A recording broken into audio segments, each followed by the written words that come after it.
घमंडी ससुराल की। रमा को शादी के बाद भी पढ़ाई लिखाई का बड़ा ही शौक था। वो टीचर बनना चाहती थी।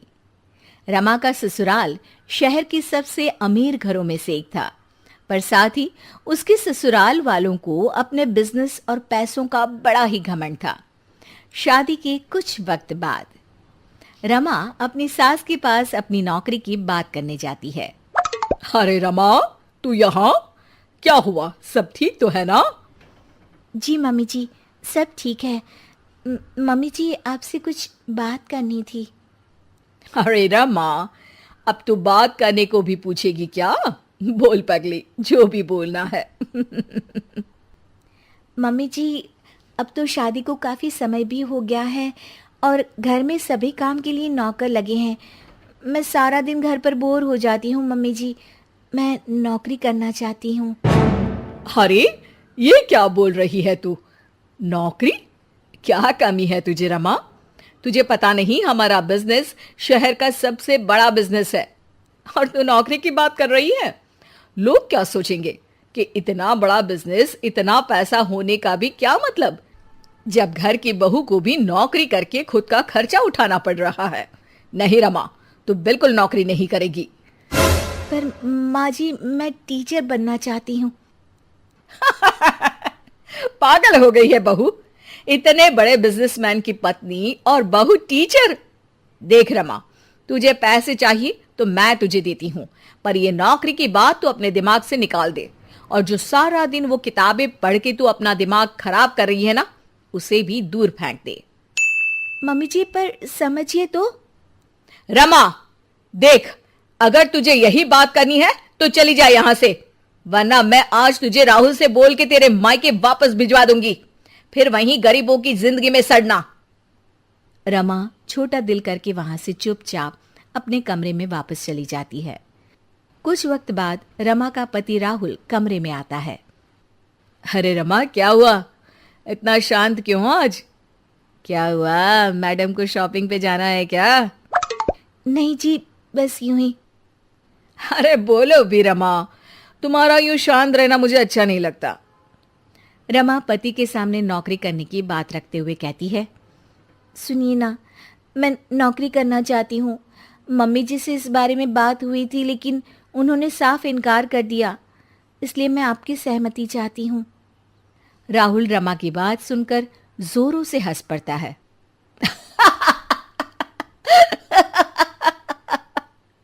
अरे रमा, तुम पागल तो नहीं हो गई हो? तुम्हें नौकरी करनी है। क्या कमी है तुम्हें? तुम्हें शॉपिंग पर जाना है तो मेरा क्रेडिट कार्ड लेकर जाओ। और वैसे भी तुम एक अमीर बिजनेसमैन की पत्नी हो। तुम भी ना रमा। रमा राहुल के सामने नौकरी करने की जिद करती है। पर सुनिए तो, मैं नौकरी पैसों के लिए नहीं, अपने लिए करना चाहती हूँ। मेरा बचपन से टीचर बनने का सपना था। मैं उस सपने को पूरा करना चाहती हूँ। पागल हो चुकी हो तुम। बिल्कुल पागल। राहुल भी माँ की भाषा बोलता है और रमा के सपनों का मजाक उड़ाकर सो जाता है। रमा फिर से अपना दिल छोटा करके सो जाती है।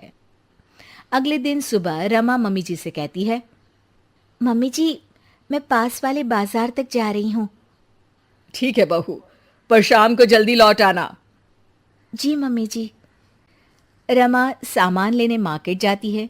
तभी उसे रास्ते में एक पोस्टर दिखता है जिस पर लिखा होता है, टीचर की ज़रूरत है।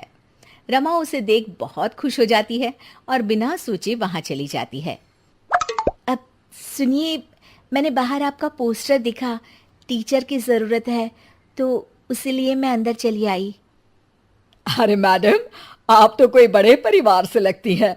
हमारा तो बस एक छोटा सा एनजीओ है जिसके लिए हमें एक टीचर की ज़रूरत है जो कम पैसों में इन बच्चों को पढ़ा सके। अरे नहीं नहीं, मुझे पैसों की ज़रूरत नहीं है। मैं बस इन बच्चों को पढ़ाकर टीचर बनना चाहती हूँ।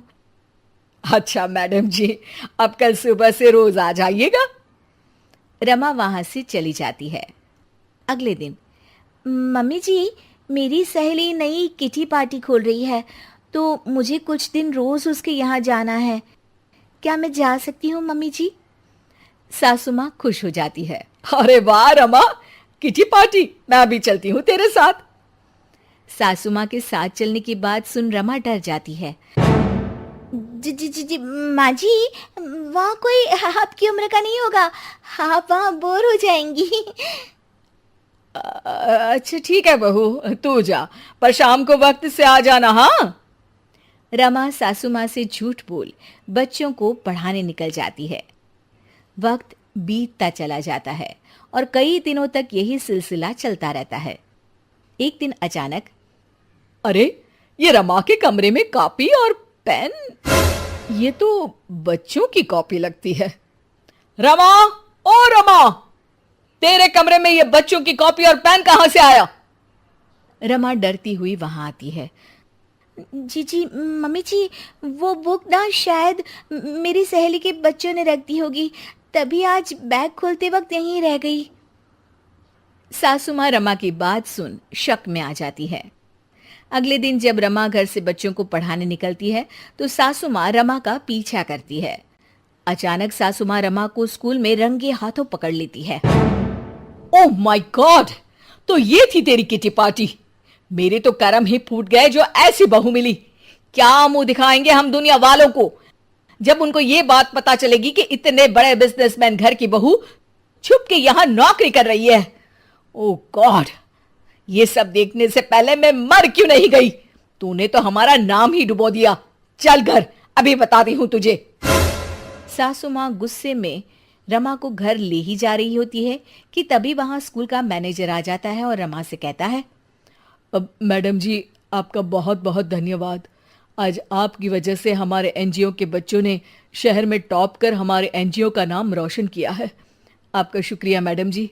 इतने अमीर परिवार से होने के बावजूद भी आपने बिना पैसों के इन बच्चों को पढ़ाया। जब तक आप जैसे लोग इस दुनिया में हैं, कोई गरीब का बच्चा पढ़ाई में पीछे नहीं रहेगा।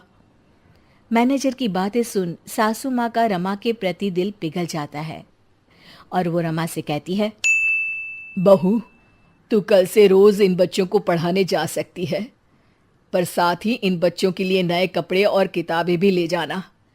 इन बच्चों की पढ़ाई में कोई कमी नहीं होनी चाहिए।